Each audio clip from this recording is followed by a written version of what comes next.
Hello student, आज हम लोग पढ़ेंगे Schrodinger wave equation.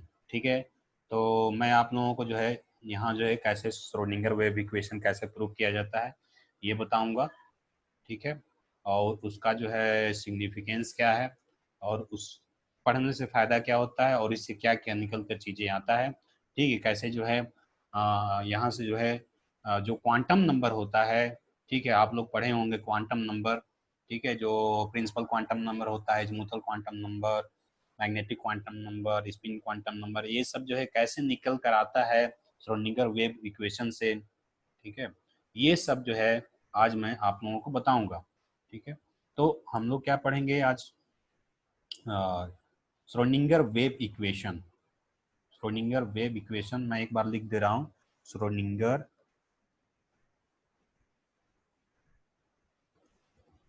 Schrodinger wave equation.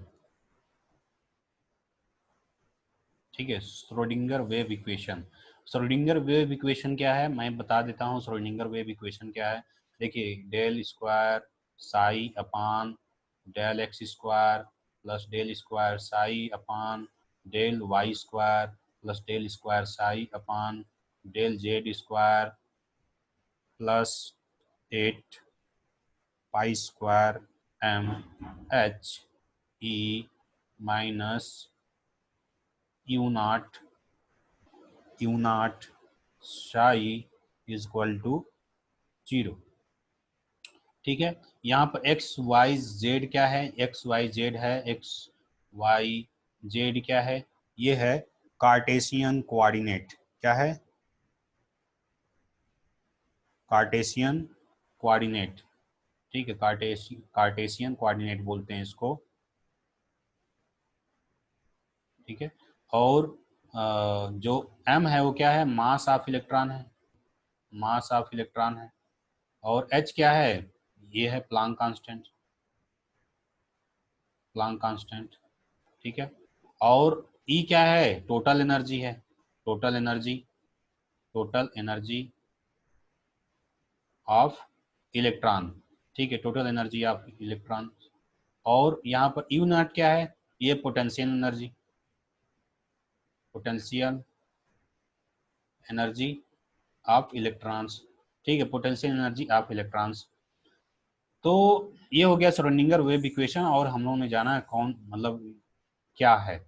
ठीक है, तो प्यारे बच्चों चलते हैं इसका जो है कैसे इसको प्रूफ किया जाता है। तो आप लोग ध्यान से देखिए कैसे मैं जो है इसको कैसे प्रूफ कर रहा हूँ। ठीक है, और प्रूफ करने से पहले जो है इसका जो है बैकग्राउंड के बारे में जान लेना जरूरी है कि कैसे ये इक्वेशन आया और कैसे जो है श्रोडिंगर ने यहाँ तक यहाँ तक पहुँचे। ठीक है, तो इसके बैकग्राउंड के बारे में थोड़ा बहुत पढ़ लेते हैं।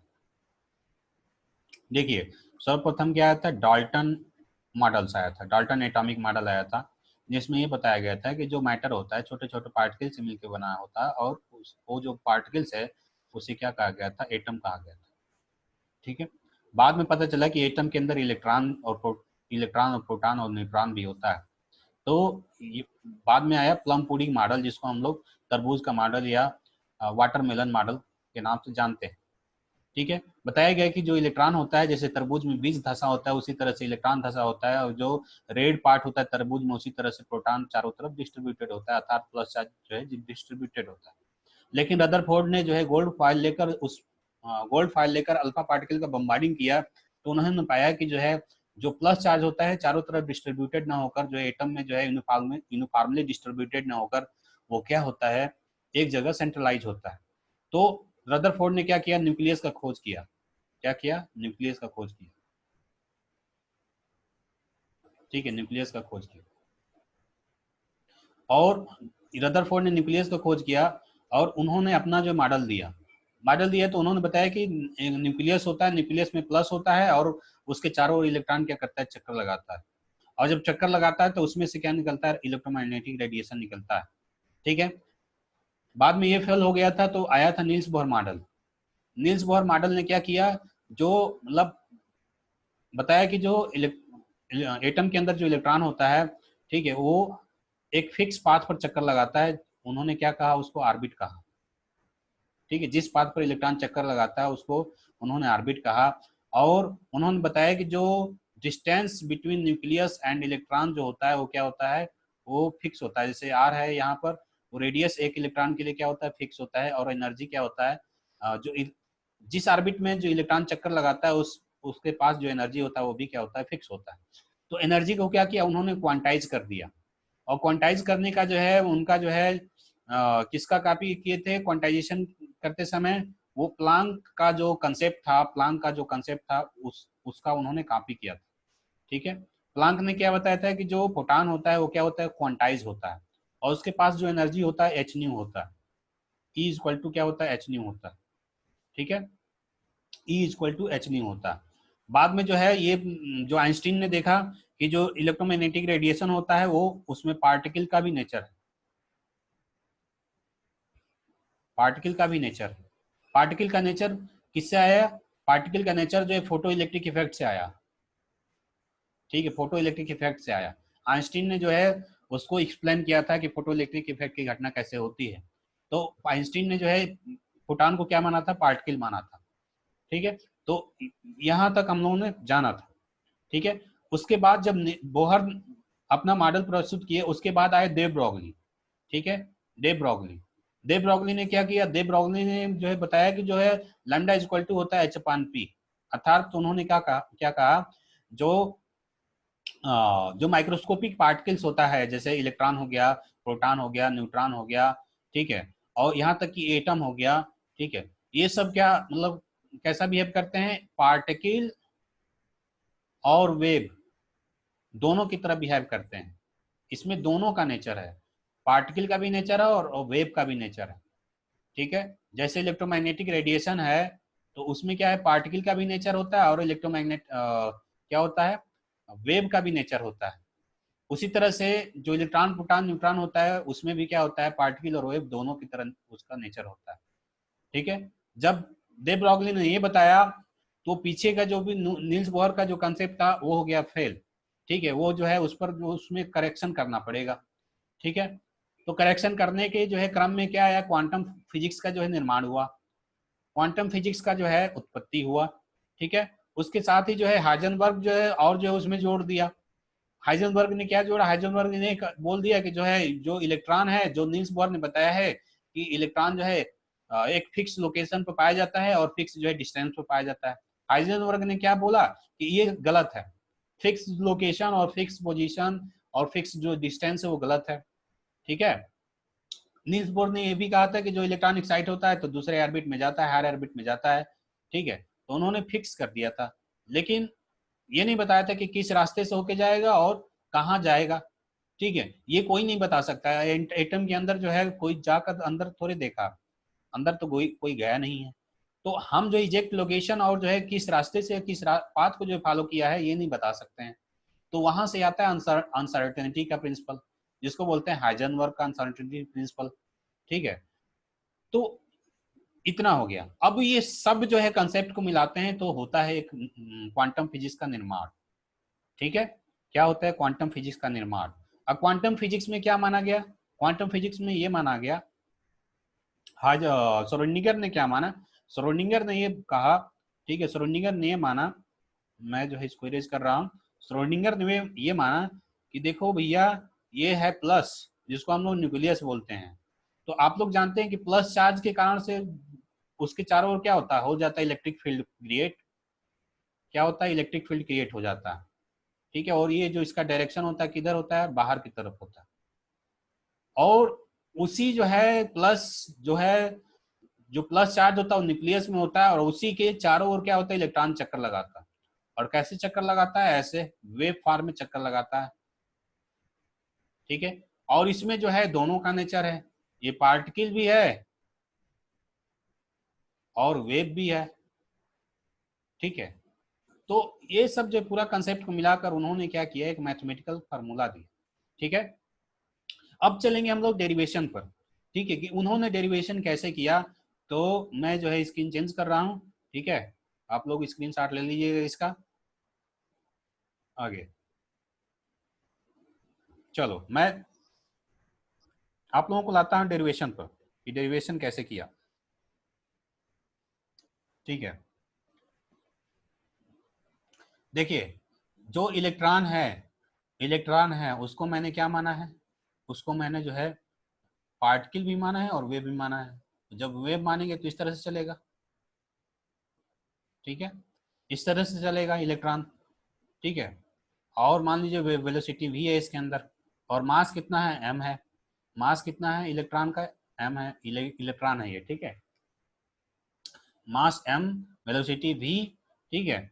अब देखिए यहाँ से इसके अंदर होगा kinetic energy, k equal to क्या होता है, हाफ एम बी स्क्वायर होगा, ठीक है, काइनेटिक एनर्जी होगा। और जब देखिए न्यूक्लियस के चारों ओर जब इलेक्ट्रॉन चक्कर लगा रहा है, तो इलेक्ट्रॉन चक्कर लगा रहा है, ठीक है, तो इलेक्ट्रॉन चक्कर लगा रहा है, और ये जो माइनस चार्ज होता है, इलेक्ट्रॉन पे माइनस चार्ज होता है और न्यूक्लियस के पास प्लस चार्ज होता है, तो वहां होगा पोटेंशियल एनर्जी। पोटेंशियल एनर्जी बराबर क्या होता है, हाँ ये होता है 1/4 पाई एप्सिलॉन नॉट, ये होता है Q1 Q2 अपान आर, ठीक है। ये भी होगा, पोटेंशियल एनर्जी भी होगा और दूसरा काइनेटिक एनर्जी भी होगा। और टोटल एनर्जी क्या होता है, टोटल एनर्जी होता है जो इलेक्ट्रॉन के पास, वो कितना होता है, टोटल एनर्जी होता है ई इक्वल टू, ये होता है kinetic energy plus potential energy. You क्या है, पोटेंशियल एनर्जी है, ठीक है, ये पोटेंशियल एनर्जी है, ठीक है। और ये क्या है, काइनेटिक एनर्जी है, ठीक है। और ई क्या है, टोटल एनर्जी है, ठीक है। तो इतना तो आप लोगों को समझ में आ गया, ठीक है। उसके बाद हम कलर चेंज कर ले रहे हैं। देखिए ये जो इलेक्ट्रॉन्स है वो पार्टिकल और वेव दोनों मान ले, पार्टिकल मानेंगे तो काइनेटिक एनर्जी होगा, ठीक है, मास, इसमें काइनेटिक एनर्जी होगा, ठीक है। अगर हम उसको वेव माने, तो वेव मानेंगे तो क्या होगा, ये जो दिख रहा है ऐसे चलता है इलेक्ट्रॉन, ठीक है, ये है स्टैंडिंग वेव, ये क्या है, स्टैंडिंग वेव है, इसको बोलते हैं स्टैंडिंग वेव, ठीक है। और जब एटम जो है, एटम में इलेक्ट्रॉन जब चक्कर लगाता है, न्यूक्लियस के चारों ओर चक्कर लगाता है, तो उसमें क्या होता है, उसमें होता है क्रिएट स्टैंडिंग वेव, ठीक है। और स्टैंडिंग वेव का जो इक्वेशन होता है वो होता है, या इसका जो जनरल जो है, इसको हम अगर फंक्शन से डिनोट करें, फलन से डिनोट करें, तो इसको हम जो है ऐसे लिख सकते हैं, साइन फंक्शन, ये साइन की तरह है ना, जो साइन का जो ग्राफ होता है, जैसे y इक्वल टू हम साइन एक्स अगर ले लेते हैं, साइन एक्स, तो इसका जो ग्राफ होता है वो कैसे होता है, वो होता है, ये y एक्सिस है और ये x एक्सिस है, और जब थीटा बराबर 0 होता है तो इसका वैल्यू जो है क्या होता है, साइन थीटा की वैल्यू 0 होता है, ठीक है। तो यहाँ से होके जाता है, ओरिजिन से होके जाता है, ये साइन का ग्राफ है, साइन फंक्शन का ग्राफ है, ये साइन फंक्शन होगा, ठीक है। उसी तरह से ये मिलता जुलता है, ठीक है। और एक चीज मैं और बता दे रहा हूं इसमें कि अगर मान लीजिए कोई सर्कुलर पाथ ले लेते हैं एक, ठीक है, तो वहां पर ये ओरिजिन हो गया, और कोई जो है पार्टिकल वेव मोशन कर रहा, ठीक है, ऐसे जो है मतलब चल रहा है, ऐसे ऊपर नीचे हो रहा, ठीक है। मान लीजिए पार्टिकल्स किसी समय पर यहाँ पर है, ठीक है, तो और ये मैक्सिमम एम्पलीट्यूड कितना है, ए है, मैक्सिमम एम्पलीट्यूड कितना है, ए मान लेते हैं, मैक्सिमम जो एम्पलीट्यूड है कितना मान लिया मैंने, ए मान लिया, ठीक है। तो ये हर जगह ए ही होगा, रेडियस तो सेम ही रहता है, अगर हम इसको इससे मिला देते हैं तो ये कितना होगा, ए होगा, ये जो डिस्टेंस होगा ए होगा, और जो एंगल है मान लीजिए थीटा, और ये जो दूरी है यहाँ से, इसको ए बी सी मान ले रहे हैं, ए और सी की जो दूरी है उसको हम मान रहे हैं वाई, ये जो दूरी है ये क्या मान रहे हैं, वाई मान रहे हैं, ठीक है। तो यहाँ लगाएंगे फॉर्म, ये साइन थीटा इक्वल टू क्या, साइन थीटा इक्वल टू होता है लंब, लंब बटे में कर्ण, तो लंब वाई, ठीक है, लंब है और